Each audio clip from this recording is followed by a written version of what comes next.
Atenta a essas dicas. Sem conhecimento, vocês não se mantêm. Então, explorem. Tem coisa que vocês vão aprender aqui, mas tem coisa que vocês vão aprender aí no dia a dia, no trânsito. Tá? Então, vamos lá, gente. Essa primeira palavrinha que entra aí como lei da física, que é chamada de aderência, o que é aderência? Aderência nada mais é que o contato do pneu com o solo. Então, quanto maior a velocidade, menor a aderência. E quanto menor a velocidade, maior a aderência. Ah, professor, mas você quer dizer que eu estando com a velocidade reduzida, o pneu tem uma boa aderência? Isso vai depender, tá, gente? Porque não é a velocidade que faz com que o pneu tenha uma boa aderência. Tá? Então, para garantir que o pneu tenha uma boa aderência, o pneu tem que estar em bom estado e vocês têm que lembrar de calibrar os pneus. Então, a aderência está diretamente ligada ao estado de conservação dos pneus e a calibragem, tá? Para que vocês tenham um veículo mais seguro em mãos, tá? E para que vocês evitem, né, se envolver em um acidente. Lembrando que para o carro não é um atrito dos freios com as rodas, tá, gente? O que vai realmente garantir a parada do veículo em tempo hábil, ao ver alguma situação de perigo, é esse contato do pneu com o solo, que para o veículo é o atrito do pneu com o solo. Se o pneu estiver sofrendo falta de aderência, automaticamente o veículo vai percorrer alguns metros a mais até a sua imobilização total, tá? E será que vocês têm distância e tempo suficiente para poder evitar um choque? Pode ser que sim e pode ser que não, tá? Então, né, pensem muito bem no procedimento que vocês vão colocar em prática, tá? E estejam sempre preocupados com a segurança de vocês no trânsito. Porque qualquer erro é acidente na certa. E vocês têm consequências dos acidentes sofridos. Beleza? Então, o que vai garantir a aderência, né? O que está diretamente ligado à aderência é o estado de conservação dos pneus e a calibragem, tá?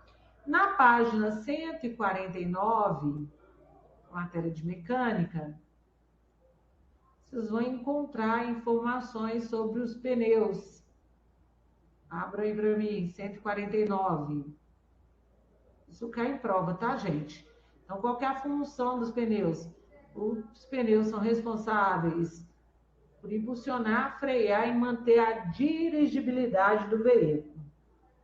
Tá? Os pneus são fabricados com banda de rodagem, carcaça, lonas, talões e francos. E de acordo com a sua posição e inclinação, eles podem ser classificados em radiais e diagonais. Então, dica, confira sempre em seu pneu, calibragem. Utilize as recomendações do fabricante, usando sempre a calibragem indicada. Então, vou calibrar os pneus. Como é que, né, eu vou saber calibrar os pneus da maneira correta, quantas libras? Eu vou olhar no manual do auxílio, né, fabricante. Caso eu não tenha, tem um adesivo, né, que é pregado na coluna da porta, do lado do condutor. E vocês encontram também informação da calibragem, né, na parte interna da tampa do bocal do abastecimento. Aí vocês vão encontrar informação para que vocês venham calibrar os pneus da maneira correta. Tá? Lembrando que excesso de pressão, o desgaste dos pneus é maior no centro da banda de rodagem. Baixa calibragem, o desgaste é maior nas laterais da banda de rodagem. E a calibragem certa, o desgaste é o quê? Uniforme. Então, para aumentar o período de vida útil do pneu, eu tenho que estar sempre atento a essa dica. E o que mais provoca estouro de pneus é baixa calibragem, tá, gente? Então, cuidado aí, né, ao calibrar os pneus, tá? Ali sempre seguindo as orientações.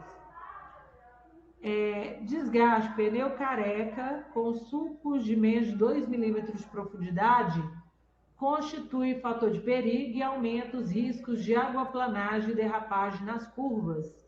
Então, a profundidade mínima pelas normas de fabricante é de 1,6 milímetros.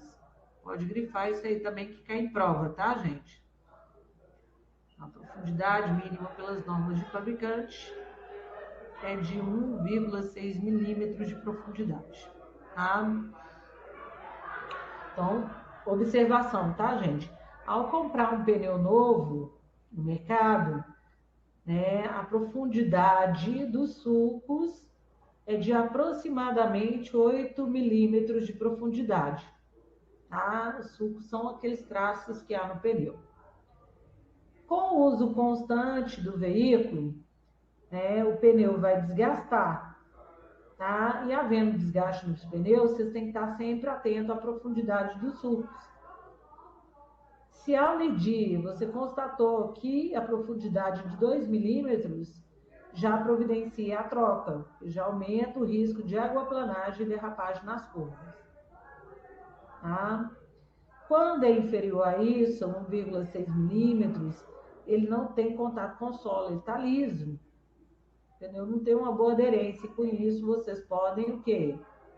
Se envolver em um acidente. Então, não espere o pior acontecer para que vocês, né, providenciem a troca dos pneus, tá? E ao trocar os pneus, tá? Troque sempre de 2 em 2, tá? Então, vocês vão pegar os velhos mais conservados e colocar na frente e os 2 novos atrás. Ao perceber que os pneus novos, né, que vocês colocaram, né, nas rodas traseiras, houve um desgaste, ele tem uma boa aderência, vocês jogam ele para as rodas dianteiras e introduzem, né, os outros 2 novos atrás, tá?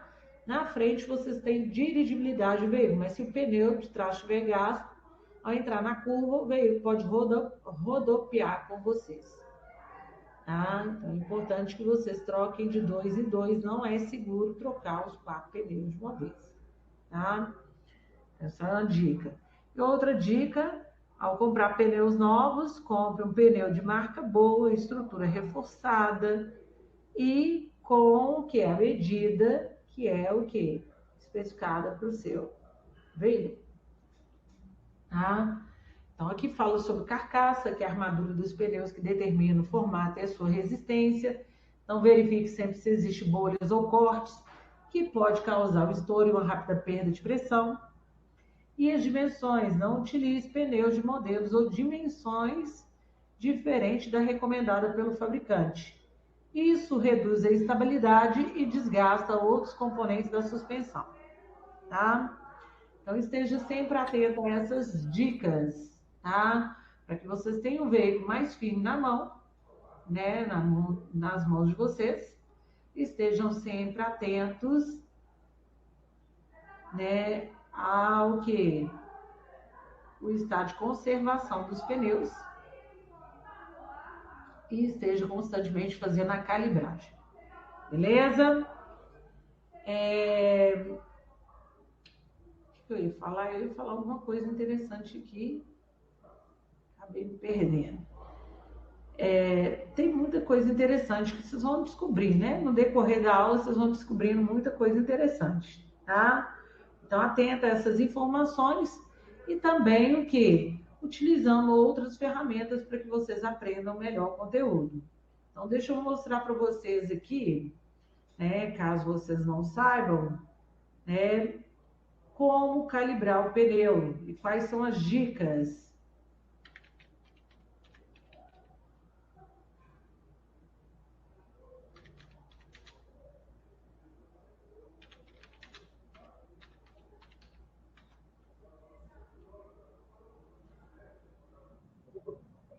Um minutinho.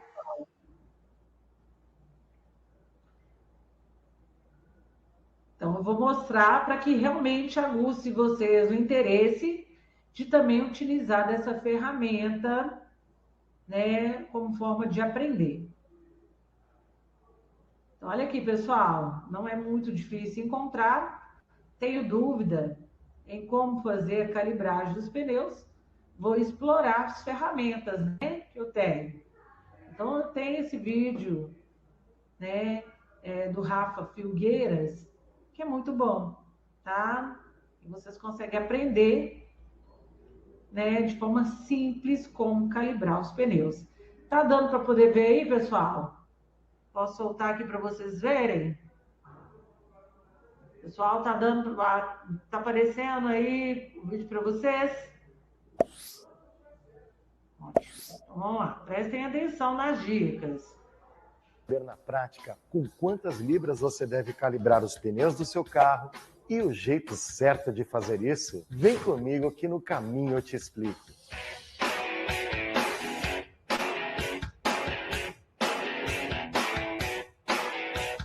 E aí, pessoal, tudo bem com vocês? Todo mundo quer economia de combustível, pneus que duram muito, melhor desempenho, estabilidade e segurança. Mas muita gente não sabe que um dos grandes segredos para ter tudo isso está lá dentro dos pneus do seu carro. Eu conheço pessoas que ficam mais de um ano sem calibrar os pneus do carro e quando decidem fazer isso, embarcam na velha prática dos 32 na frente e 30 atrás, ignorando o modelo do veículo, o peso que ele carrega, as medidas dos pneus e principalmente a temperatura deles no momento da calibragem. Só para você ter uma ideia, um carro que roda com os pneus descalibrados chega a gastar até 25% a mais de combustível. Pneus com baixa pressão têm maior resistência ao rolamento e quanto maior a resistência, mais força o motor tem que fazer. Fora isso, a baixa pressão provoca um desgaste prematuro e irregular na parte lateral da banda de rodagem. Por outro lado, excesso de pressão também é prejudicial. Pneus muito cheios fazem o carro pular mais que cabrito. Tem menos aderência na pista e ainda desgasta muito mais no centro da banda de rodagem. Então, se você quer calibrar os pneus do jeito certo, considere essas dicas. Calibragem de pneus varia de carro para carro, mesmo que utilizem a mesma medida de pneus. Pensa comigo, a aerodinâmica de um Volkswagen Gol é diferente de um Fiat Strada, além dos seus pesos e capacidades de carga. Por isso é tão importante que você saiba qual é a calibragem correta indicada pela fábrica especificamente para os pneus do teu carro. Talvez você não tenha percebido, mas todo fabricante coloca uma etiqueta na coluna da porta do motorista ou na parte interna da tampa do bocal de abastecimento, com uma tabela que traz a informação de calibragem ideal para o seu carro. Se você não encontrar essa etiqueta, é só olhar no manual do proprietário, lá na página de serviços e manutenções. Ah, Rafa, esquece, meu carro é velhinho, não tem essa etiqueta, muito menos o manual do proprietário. Bom, então fica comigo até o final desse vídeo, porque eu vou te ajudar a conseguir um manual do proprietário gratuitamente. Só por essa, acho que eu já mereço um joinha, hein? Agora vamos lá para entender o que diz nessa etiqueta.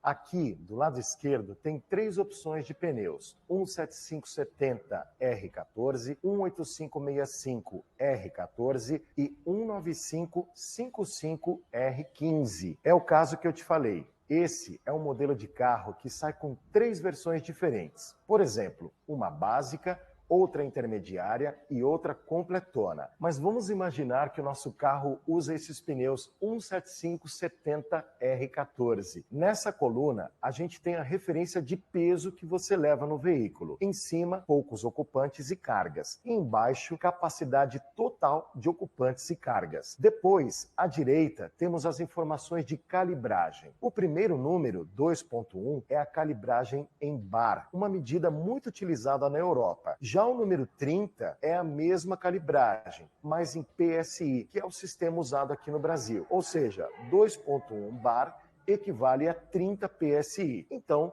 a gente tem que focar só no PSI, esquece o outro. Sendo assim, se você tiver com pouco peso no carro, coloca 30 PSI nos pneus dianteiros e 31 nos traseiros. Se estiver com o carro pesado, 32 nos dianteiros e 39 nos traseiros. E as 3 informações muito importantes. Calibrar sempre com os pneus frios. Se você calibrar com os pneus quentes, depois de terem rodado aí uns 5 quilômetros, assim que eles esfriarem, vai dar divergência, porque quando os pneus estão quentes, a pressão interna tende a aumentar. Calibrar no mínimo a cada 15 dias e sempre antes que você for viajar. E por fim, não esquecer de ajustar a calibragem quando for rodar com mais passageiros e cargas no veículo. Agora, aquela dica para quem perdeu o manual do carro. A maioria dos fabricantes disponibilizam o manual para você baixar em PDF no próprio site deles. É só procurar na seção de serviços e manutenção. Se o teu carro já é meio velhinho, mais antigo,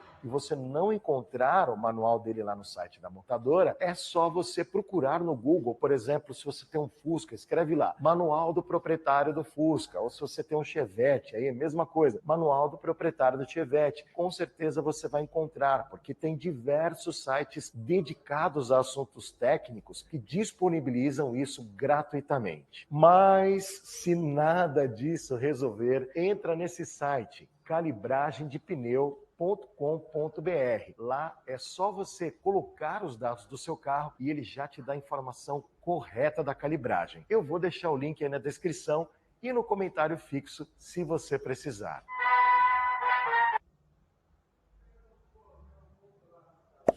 E aí, pessoal, gostaram da dica?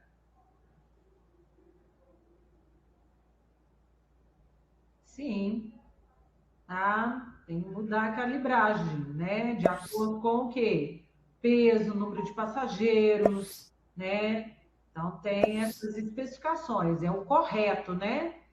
É o correto seguir as orientações. E o que foi resumido aí foi as orientações, tá? No caso de troca de pneus, como eu havia falado, não é aconselhável que, né, trocar os 4 pneus ao mesmo tempo.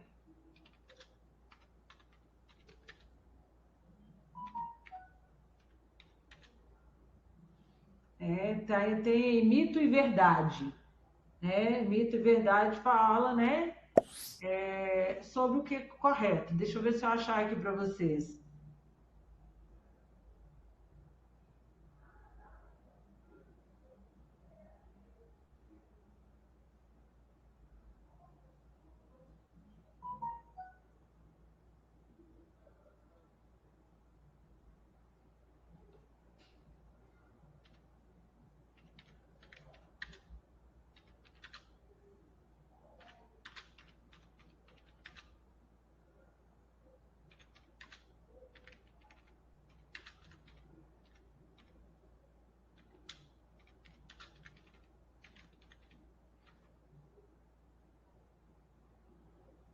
Acho que eu não vou conseguir achar para vocês. Ah, achei. Prestem atenção aí, pessoal. Não sei se vocês vão gostar também.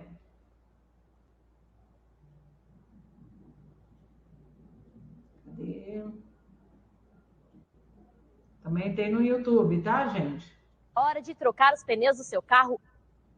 Fim de ano e chega a hora de trocar os pneus do seu carro antes de viajar. Você tem 2 pneus que já não podem mais ser usados e 2 pneus que podem rodar mais um pouquinho. Então você opta apenas por 2 pneus novos. Mas aí vem o problema. Você tem um conjunto de pneus bons e um conjunto de pneus meia-vida. E agora, alguns dizem que o melhor pneu deve ficar na dianteira, outros na traseira. O G1 está no campo de provas da Pirelli, no interior de São Paulo, para desvendar esse mito.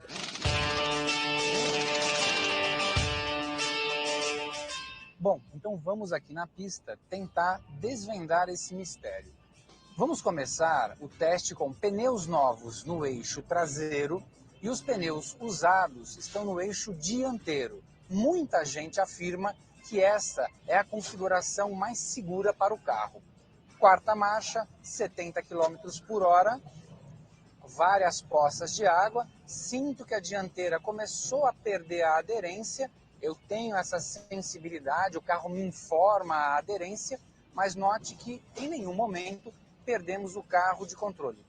Vamos piorar a situação? Eu vou entrar numa curva mais fechada, vou dar um golpe no volante e tirar o pé do acelerador. Agora, ó, não aconteceu nada. O carro manteve a trajetória numa boa. Então agora, vamos inverter? Vamos colocar os pneus novos na dianteira e os pneus usados na traseira, o que muita gente faz por aí. E vamos ver no que dá. Bom, de volta à pista agora para fazer o segundo teste. Aonde eu tenho agora na traseira os pneus mais gastos e na dianteira os pneus mais novos. A primeira sensação é muito boa, a sensação de volante é de que eu tenho o carro mais firme na mão, até porque são os pneus novos. Entrei na curva, cortou bem a água, opa, estamos rodando, corrige. Nossa, deu trabalho. Você viu como a traseira escapou de uma vez? Você não sente a traseira escapando. O que você tem é a sensação boa de dianteira, mas a traseira roubando a trajetória. Vamos fazer a segunda curva, que agora vai ser mais casca grossa, porque eu vou virar, tirei o pé, rodão. Rodou. Nossa. Ainda bem que estamos num campo de provas, né? Porque se fosse numa estrada, nós estaríamos numa situação bem ruim. Portanto, ficou claro. Os pneus novos devem estar no eixo traseiro do carro e os pneus usados na dianteira.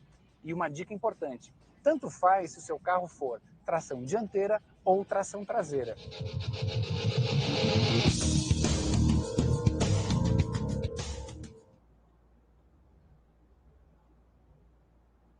Viram, pessoal? Dicas interessantes, né? Então, na hora que forem trocar os pneus, né? Troquem de 2 em 2, faça esse esquema aí, né? E calibrem, né, os pneus da maneira correta. E outra dica, tá, gente? Como não é comum vocês trocarem os pneus com frequência, ao trocar os pneus, corrija irregularidade na suspensão, balanceamento, alinhamento das rodas, mande calibrar os pneus, justamente para vocês terem um carro mais firme na mão. Não adianta trocar os pneus se há problema na suspensão, no alinhamento das rodas, tá? Isso vai fazer com que o pneu, né, sofra um desgaste mais rápido, tá? Então, fiquem atentos às dicas, é só utilizar, tá? Então, tem muita coisa que vocês aprendem com a gente aqui, mas tem coisa que vocês vão aprender no dia a dia, explorando. E gostaram dos vídeos, pessoal? Gostaram dos vídeos? Interessante? Auto esporte, tá, pessoal? Auto esporte, vídeo do auto esporte, né?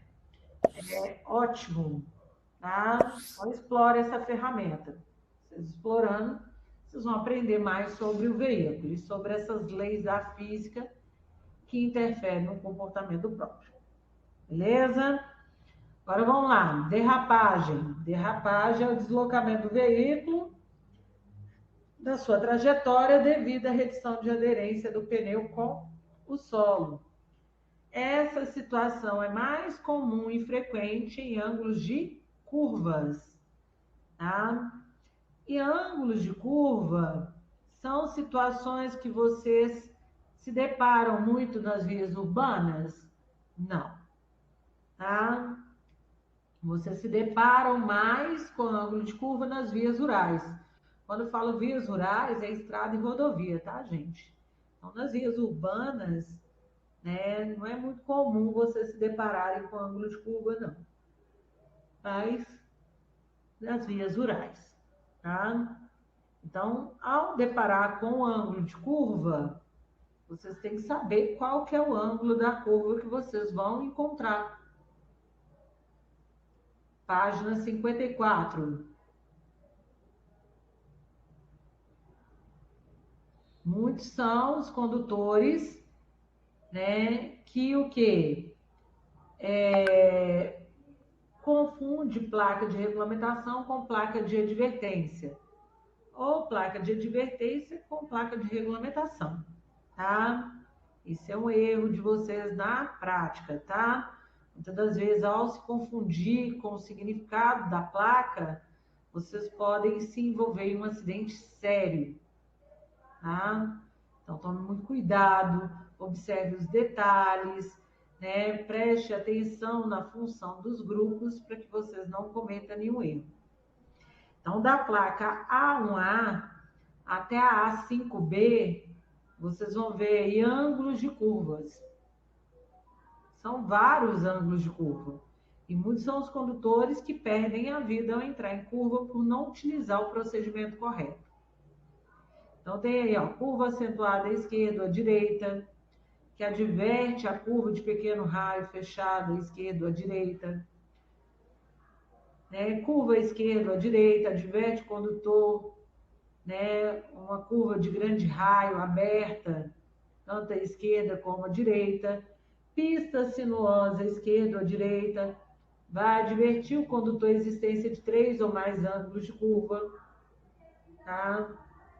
Então, curvas sequenciais aí, né? Curva acentuada em S esquerda ou direita, vai advertir a existência adiante de 2 curvas sucessivas horizontais, né? Sucessivas em S, fechada, tá?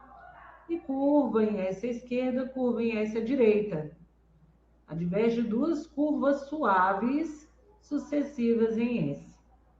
Então, ao me deparar com o ângulo de curva, eu tenho que saber se a curva é de grande raio, de pequeno raio, se ela é fechada, se ela é aberta, se é um ângulo de curva, 2, 3 ou mais ângulos de curva que eu vou encontrar à frente, se ela é em formato de um S ou não, tá? Se ela foi S fechada ou aberta. Então, tudo isso, né, vocês têm que conseguir fazer a leitura da maneira correta na prática. Tá? Para que vocês não se confundam com aquilo que vocês vão, né, passar à frente, ao ponto de vocês se envolverem num acidente. Então, qual que é o procedimento correto ao deparar com o ângulo de curva? Qual que é o procedimento correto, pessoal? O procedimento correto ao se deparar com curva é reduzir a velocidade antes de chegar na curva e manter a velocidade na trajetória da curva, oscilando o volante de forma suave e gradativa, tanto para entrar como para sair. Tá? Então, você diminui antes de chegar na curva e mantém na trajetória da curva. Tá? Oscilando o volante de forma suave e gradativa, tanto para entrar como para sair da curva. Olha aqui, gente. Deixa eu só aqui, ó, pegar aqui meu quadro. Então, vamos imaginar que à frente existe um ângulo de curva. Independente se ela é fechada ou aberta, tá, gente? Então, vamos imaginar que à frente vocês vão encontrar um ângulo de curva.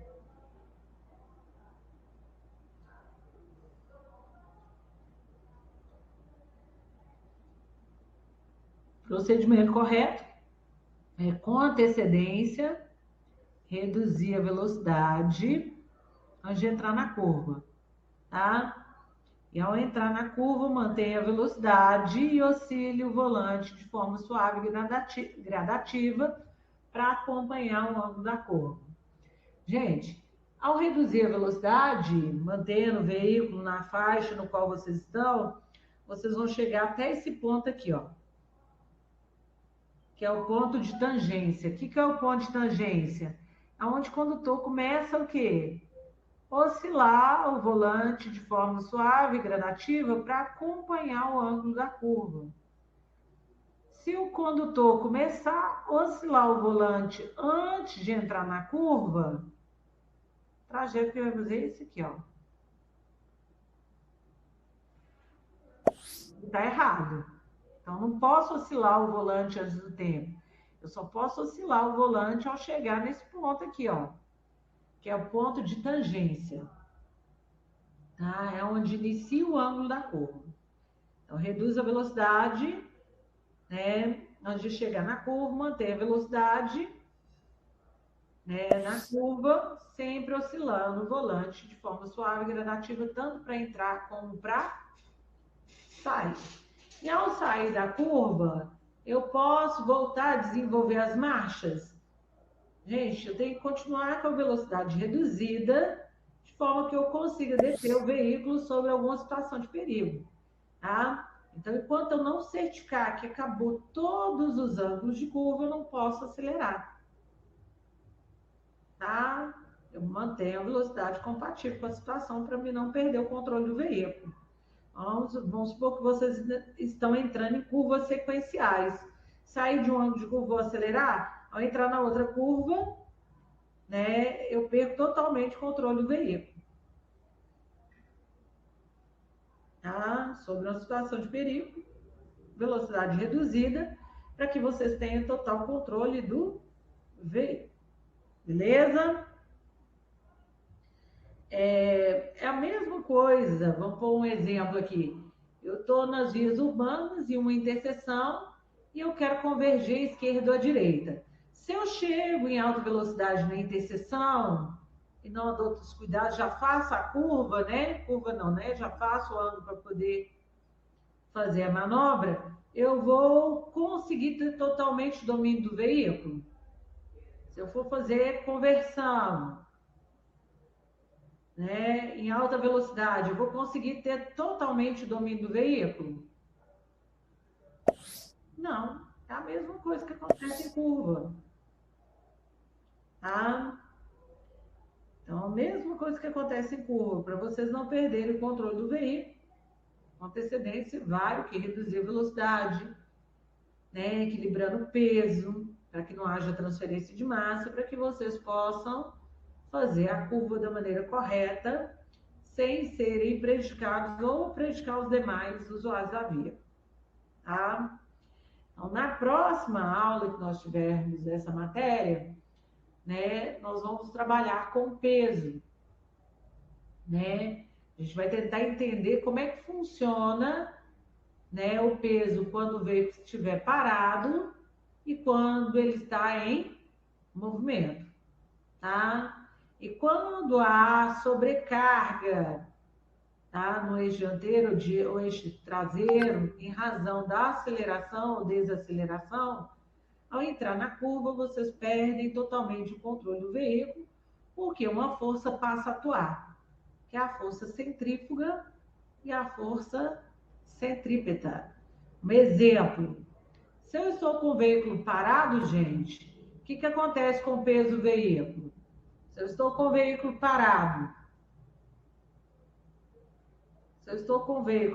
o que acontece com o peso? Se eu estou com o veículo parado, o peso do veículo é uniforme, igual. Mas se eu estou com o veículo em movimento, o peso tende a oscilar. Então, se eu estou com o veículo em aceleração, grande parte do peso da massa tende a se concentrar no eixo traseiro. Estou com o veículo em aceleração, o peso vai concentrar no eixo traseiro. Se eu estou com o veículo em desaceleração, grande parte do peso da massa vai concentrar no eixo dianteiro. E essa transferência de massa, tá, ela pode fazer com que vocês percam o controle do veículo, tá? Então, transferência de massa é a sobrecarga de peso no eixo dianteiro e eixo traseiro em razão da aceleração e desaceleração, que é chamado sub ou sobreestessante. Se eu estou com o veículo em aceleração, o peso está concentrado no eixo de trás, subestessante. Se eu estou com o veículo em desaceleração, o peso está concentrado no eixo dianteiro, sobreestessante. E ocorrendo essa transferência de massa ao entrar na curva, né, ou vai acontecer a força centrípeta ou a força centrífuga. Mas depois a gente vai analisar isso com calma, tá? Depois a gente vai estudar essa questão do peso para vocês entenderem as demais leis da física que pode fazer com que vocês, na prática, percam o controle do veículo. Mas vai para a próxima aula. Alguma dúvida, pessoal? Alguma dúvida? Lembrando que isso aqui a gente está recapitulando um ponto da matéria.